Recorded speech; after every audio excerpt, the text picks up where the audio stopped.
final for the first time in history. Onboard cameras on both the Kenny Bernstein Floodweiser King and the Team Valvoline car of Joe Amato. The question is, can Bernstein run the quick times? Amato's out in front. Bernstein shuts off after he smokes the tires. Joe Amato and his consistency wins the race. His elapsed time, 4.91 at over 292 miles an hour. He ran a good one in the final. Bernstein up in smoke, even though he had the quicker reaction time off the starting line. In replay, Bernstein in the near lane got a very slight advantage, but it went away quickly as he was loaded for bear. The tires breaking traction, the smoke begins to billow out behind the car, and in the far lane, you watch Joe Amato streak to the finish and the Slick 50 title. Steve?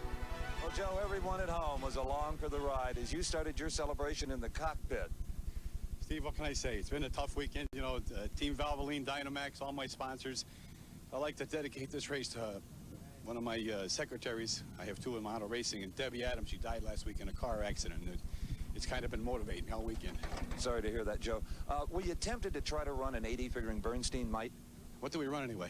You ran a 94. 94. No, we tried to run it down pretty good, but we didn't want to give it away. I'm sorry, 91, quicker than that. 91. We didn't want to give it away. You know, it was one of them deals. Jim Richards and all my guys did a real good job this weekend. We had a lot of problems, and they hung tough, and it's a good way to start the year. You know, we beat Pat Austin. He's leading the points, and, you know, we're just glad for all the Keystone Key Parts guys and Team Valvoline, and we're just glad to be here. You know, it's a tough year, and it's going to be real tough trying to repeat as a world champion, but we're going to give it our best shot. I know you will. In the hunt for a 5th title, Joe Amato.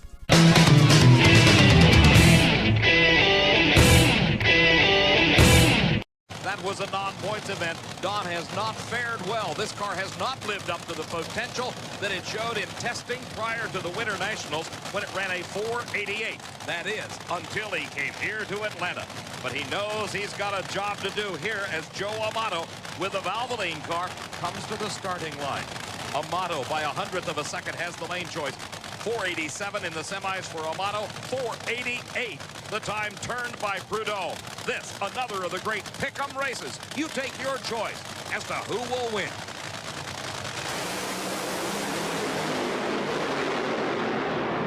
And Prudhomme pulls out ahead, smoking a motor, but it doesn't matter. The crew begins the celebration, and Don Prudhomme, with his elapsed time of 4.96 seconds, his slowest of eliminations, defeats the reigning Winston champ Joe Amato, who could only run a 5:14. Our instant replay shows a 300th of a second hole shot by the car in the far lane. That's Don Prudhomme. As they reached the middle of the course, Prudhomme had extended his lead, but it was there that the problem started. Look at the smoke starting to pour out of the engine. Amato says, I've got a chance, but his car falls down on him. And Prudhomme, even though he torched a motor, has got the victory. A big ball of fire in the shutdown area presented no problems for Prudhomme as far as the handling of the race car, and he was uninjured. The fire put itself out. Steve? Well, Don Prudhomme gives a whole new meaning to the old phrase, going out in a blaze of glory. She was a lit, man. She was a glow. Man, I could tell that baby was in big trouble behind me there. It shook real bad through the middle, and I thought that's over for me, and then it hooked up, and it hurt the engine when it did it then, and I just hung with it, and I didn't see Joe at the end. That's all I do. Talk about competitive. 5 races, and you're the 5th winner. Well, it sure is. It's a tremendous series. It just goes to show, and especially how close these cars are with, you know, NHRA running the show like they are nowadays. But, you know, I really got to thank Skoll and Haviland and Pontiac and GM Truck and Champion, people that really stuck beside me, and I really appreciate it. Texaco Haviland. And you've had quite a race. Your quickest elapsed time ever and your best speed ever. Well, yeah, it's been a good race for us, but believe me, we needed to win after all the stuff we tore up here, believe me. He did. He blew 2 engines today, but what a great campaigner. He just never gives up.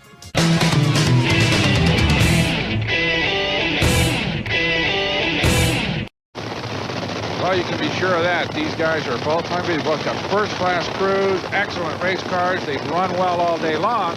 The only possible advantage there is Darrell Gwynn, who's apprehensive, of course. He's been in the winner's circle a whole bunch during his wonderful career. But right now, he's cheering for Michael Brotherton. The only possible advantage that Brotherton has is lane choice, but both lanes right now pretty equal. Oh, boy. Brotherton tiny little control problems, but that didn't cost him the victory. Corey McClanathan's 4.97 in the, quote, bad lane is what hurt him. At 294 miles an hour, the family from Anaheim, California has gone berserk. They were talking about parking this car. They've won. They're going to stay on the tour as long as they can. A great light by Corey Mack in the far lane. A good light by Brotherton as well, but it's good horsepower and great driving on the part of the young man from California that just puts away Brotherton by about a full car length. Well, here he is, the man of the moment in Top Fuel, Corey McClanathan. What a shot. Oh, thanks. You know, just getting to the final, and then with Darrell and Michael Brotherton, I mean, they're a super team, and we were just both happy to be there together. Me and Darrell, good friends. And I can't tell you, I mean, I guarantee you my mom and my grandma are crying their head off. My dad's probably still jumping up on top of the van. But I'll tell you, the McIntyre Top Fuel Dragster, Quaker State, Best Buy Gaskets, I just want to thank everybody. I don't even know what to say anymore. We thank you for a great show. A 4.97, that's the way you like to go out for the fans. Well, Ken Vinny, I mean, I got a lot of respect for the man, and we knew he'd tune that sucker up over there. And I told Jimmy, I said, trickle it, but let's not make a mistake. Didn't make a single mistake. The engine is clean and dry, no smoke off the tires. That is your Top Fuel champ here at the Mid-South Nationals. And here comes that colorfully attired crew. Look at this. The first one is always special. If Corey Mack survives the victory celebration, we'll see him in a couple of weeks in Columbus, Ohio.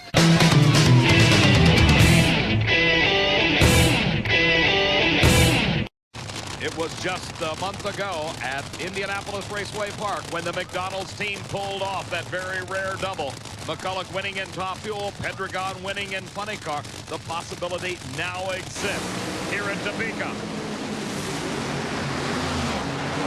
And it happens again in one great drag race. Ed McCulloch wins his second Top Fuel title.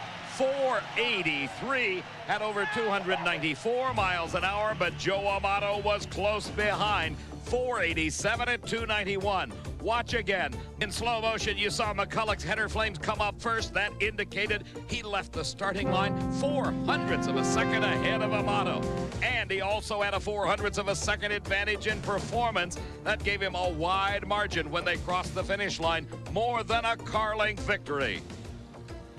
I wouldn't trade this job for anything when I get to tell old friends good news, because Ed McCulloch, you just had the ride of your life at 483. All right, Steve. We knew the weather was getting better. The track conditions were great. This is another double cheeseburger. What can I say?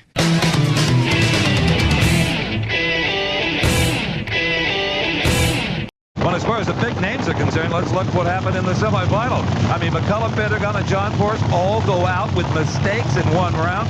I haven't seen that in a long time. Bernstein goes out in the first round, smoking the tires. So you're right. Anything can happen here. Let's ride with Joe Amato because we can.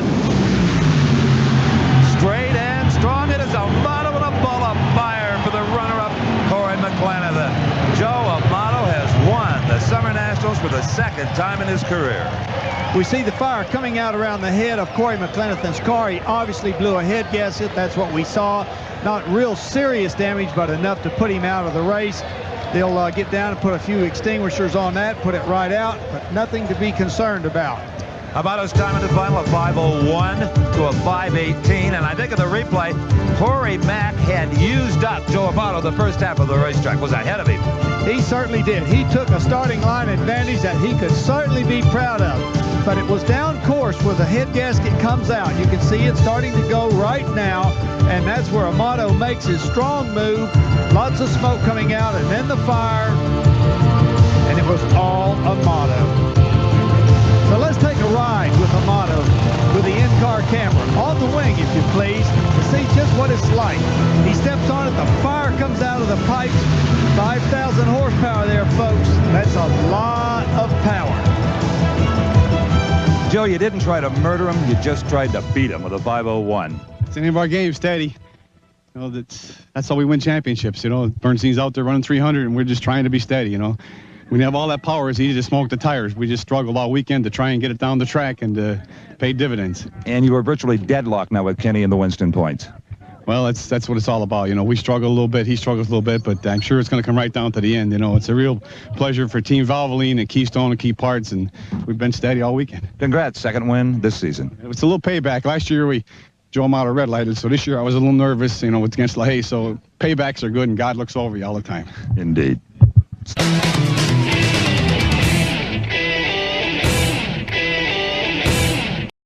Kenny Bernstein only got this far through his slick driving ability. You saw that against Amato. Jim Head only got this far because of a lot of luck. And let's remember in the previous round, Head ran a 5:05. Starter Buster Couch very animated. He wants these two cars up and racing. I think this is a good race, Don Garlitz. This is not going to be a runaway either side. No, it certainly isn't. The nitro blades licking at the wings in twilight. It is Kenny Bernstein of 496, Jim Head of 498. But Bernstein made it look even worse than it was. He had 700 of a starting line advantage off the starting line, and that's an immense hole shot. Well, Kenny Bernstein wasn't going to let this one get away. Look at those wheels in the air. Dale Armstrong had that car tuned to perfection, and Kenny Bernstein was wired into the starting line system. He welded Jim Head to the line and won the race. You guys got behind a little bit with this car, but you never panicked. Well, you know, that's a hats off to Dale and Wes Cerny and the crew again on the Budweiser Quaker State Top Fuel car. And, of course, I got to say thanks to Dynamax coming aboard and Mac Tools, but they kept at it all weekend. I mean, who would have bet on us last Thursday? I sure wouldn't have. You may be hard to catch this season. It's a long year. You got some great competitors out there, believe me, and Jim Head and them, they ran great. I'm proud of them, too, believe me. We all are. Kenny Bernstein, what a champion.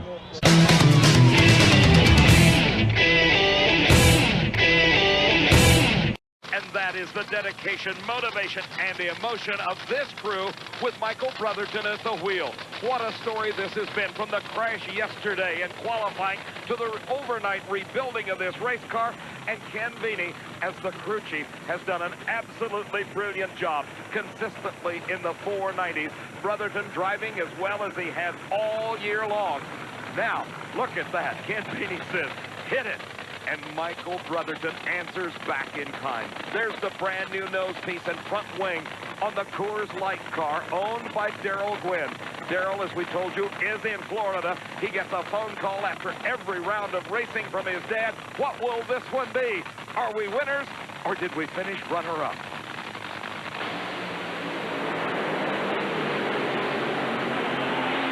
Darrell Gwynn will know they are the winners, the champions of the Jolly Rancher Candies Northwest Nationals. And what a finish to a story just packed with drama. The elapsed time, 4:92 at 287 miles an hour. Ursi Hill over to congratulate Vini. 5:02, the losing time for the Pennzoil Special. And let's watch this one again in replay. This one was all Michael Brotherton's race. Eddie Hill got a slight advantage at the starting line, but he could not parlay it into a victory, as Brotherton had one of the greater runs of the day. 4:92 at his speed of 287 miles an hour, carrying him to his first ever title. Eddie Hill and Michael Brotherton, a pair of champions. But on this day, Michael, you're in the spotlight for the first time. I tell you, it feels good. Not me. The crew and the owner of this car, Darrell Gwynn, and everybody that had faith in me. I mean, we were on our head twice this year, and when we left last night, I told them we were going to fix it and win this thing. And what a gritty performance by everybody. And I'll tell you, we're a little tired, and my wife, Beth, couldn't make it, but believe me, we pulled this one out. And I want to say thanks to the Safety Safari. They were on top of that yesterday, and that makes me feel real good. For all our sponsors, thanks for sticking with me. Darrell, wish you could have been here, buddy.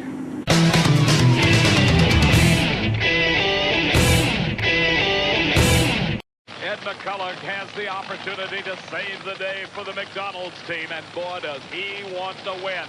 Since his switch into Top Fuel, he has yet to earn a Top Fuel crown. Don Prudhomme made the transition a couple of years ago, and this thus far has been a pretty good season for the Snake.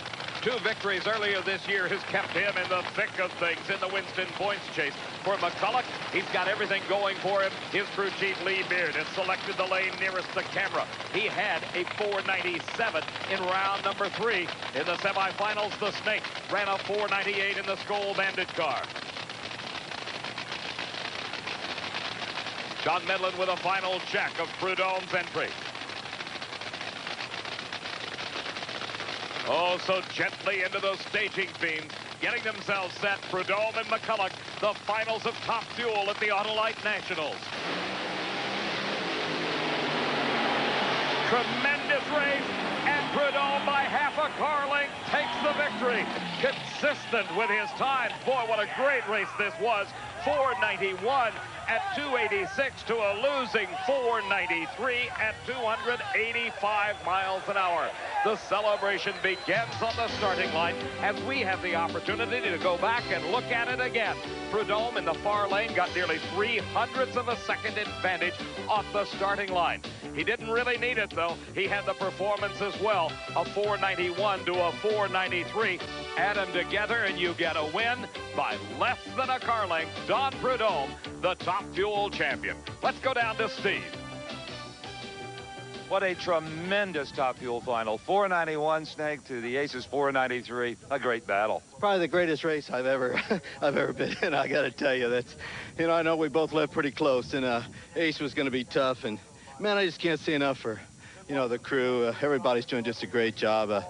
The Skull Bandit guys and Wins and everybody that's jumped in, Pontiac and GM Truck, and the list goes on. And I'll tell you, but really owe it to Goodyear. They came up with a tire here for us. It's just worked tremendous. You've passed Pat Austin in the points and moved in on Bernstein and Amato.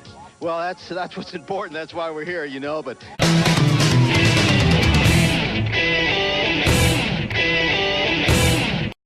And Doug Herbert, like really every driver, they want to win for themselves, but they also want to win for their crews. And guys like Pete that work so hard in such long hours and beat themselves up to put these cars in a position like this.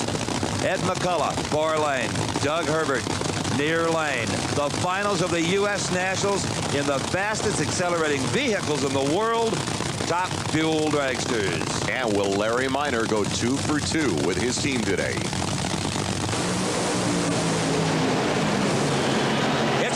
From by a car length. McCulloch wins by a car length at 489, 286 miles an hour. Wheels, your day will come. That car is just too good to not win the big one. But today, here at the U.S. Nationals, that is the man that has earned the Top Fuel title. His first ever at McCulloch. Even though he's won 5 times in a funny car, this one will always be special to him. Big Daddy, today the ace is the king. That's right, Steve. McCulloch took no prisoners. He left first and never looked back. The car performed flawlessly. They moved down track, and all McCulloch does is just keep putting distance between him and young Doug Herbert. At the end, Doug Herbert made a valiant try with a 294 pass, but it wasn't enough. What a day, what a race, what a life. McDonald's in the final, both cars winners. All right. Steve, I'm just proud as punch to have this car in here.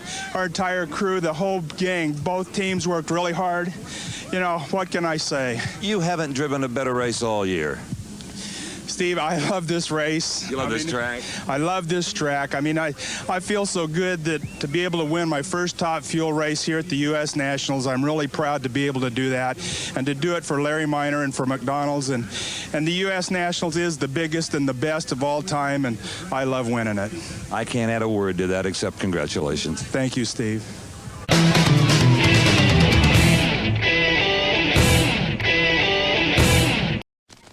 Just what you're talking about. 2 very evenly matched cars. Kenny Bernstein comes into this round with a 498, but remember, in qualifying, the Snake went 496, so he's capable. He knows the racetrack. This could be anybody's race.